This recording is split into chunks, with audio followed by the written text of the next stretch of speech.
Assalamualaikum warahmatullahi wabarakatuh. Nama saya Muhammad Nur Sabri dengan NIM 1807030334 Fakultas Sains dan Teknologi, jurusan Biologi. Saya akan menjelaskan nilai-nilai agama dalam menjaga lingkungan, perairan, dan akuatik. Ini kaitan agama dan lingkungan. Agama dan lingkungan seringkali dipahami secara terpisah. Pemahaman tersebut berkembang selama ini, sehingga agama cenderung tidak memberikan kontribusi yang memadai terhadap kesadaran umat Islam untuk menjaga lingkungan. Agama dan lingkungan dianggap dua hal yang terpisah dan tidak berhubungan satu sama lain. Padahal, terdapat hubungan yang erat antara agama dan lingkungan hidup, khususnya pada kontribusi agama dalam mempengaruhi perilaku manusia terhadap persepsi dan tingkah lakunya dalam menjaga dan melestarikan hidup di sekitarnya. Agama secara implisit mengajarkan umat beragama untuk mengetahui dan menyadari arti penting menjaga lingkungan sehari-hari, karena agama mengajarkan setiap umatnya untuk peduli terhadap lingkungan, bahwa setiap kerusakan alam lingkungan pada akhirnya akan memberikan dampak buruk jangka panjang kepada diri manusia sendiri, seperti terdapat dalam surat Ar-Rum ayat 41. Bismillahirrahmanirrahim. Zaharal fasadu fil bahra wal bahari bima kasaban aydin nasi liyudikahum ba'dalladzi amilum allahum yarji'un. Artinya, telah tampak kerusakan di darat dan di laut disebabkan karena perbuatan tangan manusia. Allah menghendaki agar mereka merasakan sebahagian dari akibat perbuatan mereka, agar mereka kembali ke jalan yang benar. Dan upaya dalam pengendalian pencemaran dan kerusakan lingkungan hidup akibat pertambangan dilatar belakangi maraknya aktivitas yang dilakukan perusahaan maupun masyarakat yang tersebar di beberapa wilayah berpotensi menyebabkan pencemaran dan kerusakan lingkungan hidup akibat penggunaan logam berat dan mengikat mineral. Lahan bekas tambang menjadi lahan tidak produktif. Kegiatan industri pertambangan selain mempunyai dampak positif karena dapat memenuhi kebutuhan hidup masyarakat dan mendatangkan hasil yang cukup besar sebagai sumber devisa, tetapi sisi lain mempunyai dampak negatif cukup besar, yaitu dengan banyaknya perizinan yang dikeluarkan maka mengakibatkan terjadinya kerusakan kelestarian hutan, hilangnya ekosistem flora dan fauna langka maupun baru, dan pencemaran lingkungan.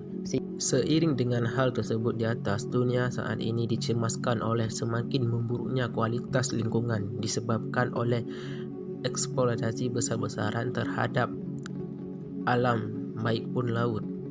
Seperti kita lihat, dengan adanya pabrik industri yang membuang limbah-limbahnya tidak beraturan, mengakibatkan pencemaran di danau dan di laut, yang mengakibatkan ikan mati dan air tercemar.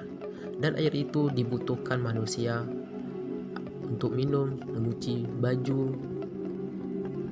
Dan Nabi pun pernah bersabda, "Ma min maflihim arsan fakala minhu ifsanun au dabata ila kana lahu bihi sadakah." Artinya, Muslim mana saja yang menanam sebuah pohon lalu ada orang atau haiwan yang memakan dari pohon tersebut, niscaya akan dituliskan baginya sebagai pahala sedekah. Bismillahirrahmanirrahim. Wa arja madannaha wal kaina fiha rawasi wa anbarna fiha min kulli shay'in mawjun. Dan kami telah menghambarkan bumi dan kami pancangkan padanya gunung-gunung serta kami tumbuhkan di sana segala sesuatu menurut ukuran. Inilah langkah-langkah kita untuk menjaga lingkungan kita dari pencemaran. 1. Mengurangi penggunaan plastik. Tahukah kamu bahwa sampah plastik yang kita gunakan sebagian besar berakhir di lautan? 5,25 triliun sampah plastik di lautan telah membunuh 100 juta hewan setiap tahunnya. Sebanyak 100.000 di antaranya mati karena terjerat plastik tanpa bisa melepaskan diri. Ini adalah alasan besar untuk kita mengurangi konsumsi plastik. Kita bisa memulai dengan membawa tas sendiri saat berbelanja, menggunakan kotak makan yang tidak bisa dipakai berkali-kali, dan mendaur ulang sampah plastik. Kedua, mengurangi konsumsi energi. Mengurangi konsumsi listrik dan bahan bakar fosil adalah suatu upaya melestarikan ekosistem air.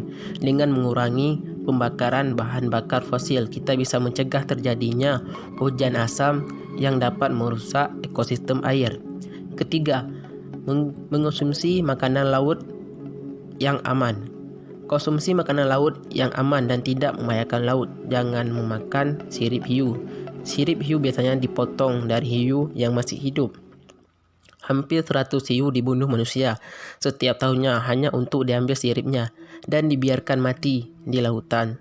Selain sirip hiu, kita juga tidak boleh mengonsumsi hewan air yang dilindungi seperti penyu, paus, dan juga lumba-lumba.